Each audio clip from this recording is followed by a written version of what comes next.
अस्सलाम वालेकुम दोस्तों अल्लाह ताला ने इस दुनिया में बेशुमार मखलूक़ात को पैदा किया है।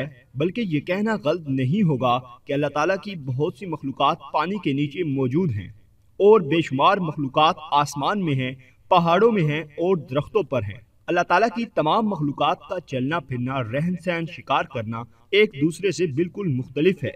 कुछ जानवर तो ऐसे हैं जिन्हें अल्लाह ताला ने इंसान की सहूलत के लिए पैदा फरमाया है और इंसान इन्हें इस्तेमाल भी करता है। कुछ जानवर ऐसे हैं जिनको अल्लाह ताला ने इंसान के लिए हलाल करार दिया है और इंसान उनका शिकार करके उनको अपनी खुराक बनाते हैं। कुछ जानवर इतने खूबसूरत हैं कि उनसे महजूज होने के लिए इंसान उनको अपने पास महफूज कर लेता है। तो दोस्तों, आज की वीडियो में हम आपको अल्लाह ताला की एक खूबसूरत तरीन मखलूक के बारे में बताने वाले हैं और इसका शिकार करना, इस मखलूक का अपने पार्टनर को पास बुलाना और इसका मुबाशरत करना दुनिया के तमाम जानवरों से किस कदर मुख्तलिफ है। तो दोस्तों, हम इस वीडियो में आपको मोर के बारे में बताएंगे। मोर लंबे परों और अपनी दुम की वजह से दुनिया भर में मशहूर है। तहम क्या आपने कभी सोचा कि ये लंबी दुम का क्या काम सर अंजाम देता है और ये परिंदा अपनी खूबसूरती के अलावा क्या खूबी रखता है और वो खूबी कौन सी है। कहा जाता है कि मोर का मुबाशरत करने का तरीका दुनिया के तमाम जानवरों से मुख्तलिफ है और दुनिया का कोई भी जानवर अपने पार्टनर यानी एक मोर मोरनी को जिस तरह से अपने पास बुलाता है, इस तरह कोई भी जानवर अपने पार्टनर को अपने पास नहीं बुलाता। हम आपको मोर से मुतल्लिक चंद दिलचस्प हकाइक बताएंगे, तो ये वीडियो आखिर तक जरूर देखिएगा। मोर कदीम यूनान, रूम और भारत के बागों की जीनत हुआ करते थे और हजारों सालों तक मोर भारत के शाही महलों में फन पारों में नुमाया तौर पर नजर आता है। इससे एक बात तो साबित होती है कि यूनान, रोम और भारत के जो भी मशहूर और ताकतवर बादशाह थे वो मोर को काफी पसंद किया करते थे। इन्होंने मोर पार रखे थे। मोर अपने लंबे परों को एक रंग बिरंगे पंखे की शक्ल में फैलाकर शानदार मंजर पेश करने के लिए काफी मशहूर हैं। इस मुजाहरे का मकसद क्या होता है? बुनियादी तौर पर तो इसका ताल्लुक मोरनियों को मुतासिर करने से है। आप ये जानकर हैरान होंगे कि जब किसी मोर ने किसी मोरनी को मुतासिर करना होता है या अपने पास बुलाना होता है तो वह अपने परों को फैलाकर ऐसा खूबसूरत नाच दिखाता है कि मोरनी इसके इश्क में मुब्तला हो जाती है और फौरन ही इसके पास चली जाती है।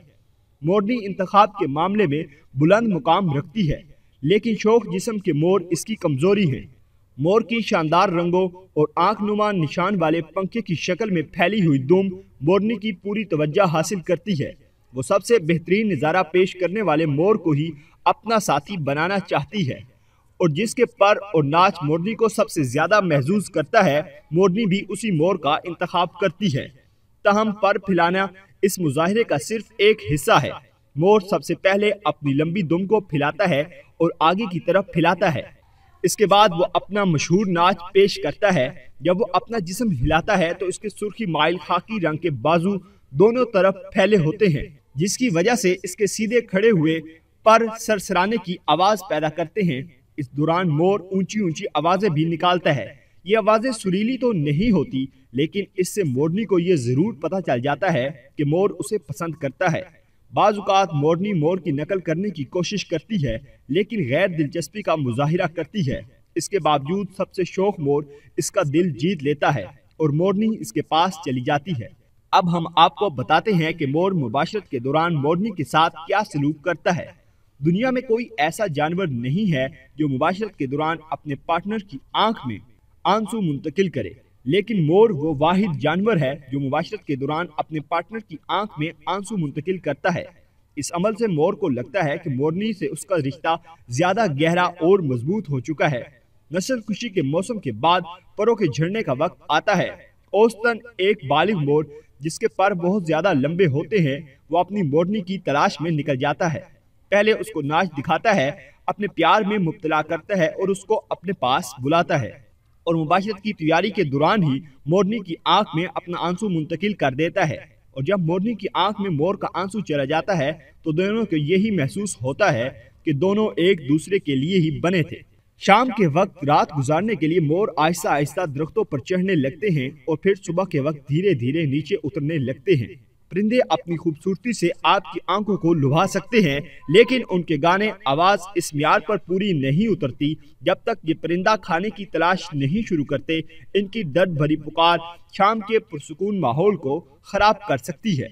اب سوال یہ ہے کہ مور کھاتے کیا ہیں؟ ان کی غذا میں حشرات، چھپکلیاں اور چھوٹے سانپوں کے علاوہ بیج، اناج، پھلیاں اور پودوں کی نرم جڑیں شامل ہیں۔ مور وہ واحد جانور ہے جو گاتے تو ہیں لیکن ان کی آواز اس حساب سے سریلی نہیں ہوتی۔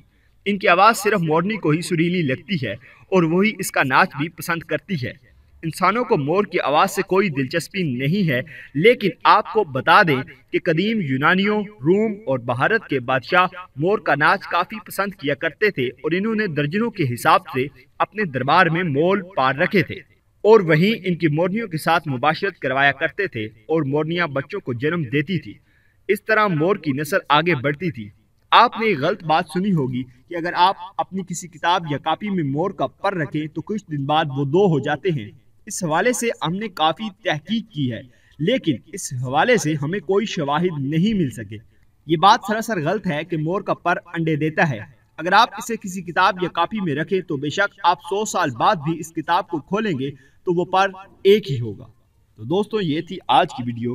اگر آپ کو ہماری آج کی ویڈیو پسند آئی ہو تو اس کو لائک کریں۔ اس کے متعلق کوئی سوال ہو تو کمنٹ باکس میں اپنی رائے کا اظہار ضرور کریں، اور ہمارا چینل سبسکرائب کرتے ہوئے ساتھ موجود گھنٹی کا بٹن بھی دبا دیں۔ شکریہ۔